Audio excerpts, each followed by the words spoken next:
So, eto na nga mga kabaliwan. Hindi ako na-inform. Hindi daw masyado malasa. Pero halos, di ba? Mga kalahati na lang natira.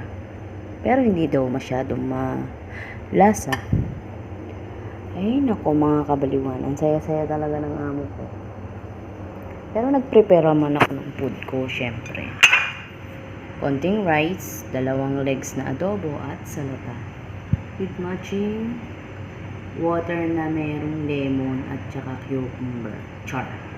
Pampaalis ng toxic sa buhay. Charot. Toxic sa katawan.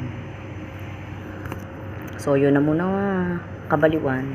Meron pa rin na kasi kung work ko, hindi pa tapos. Diba? Makalat pa yung kusina.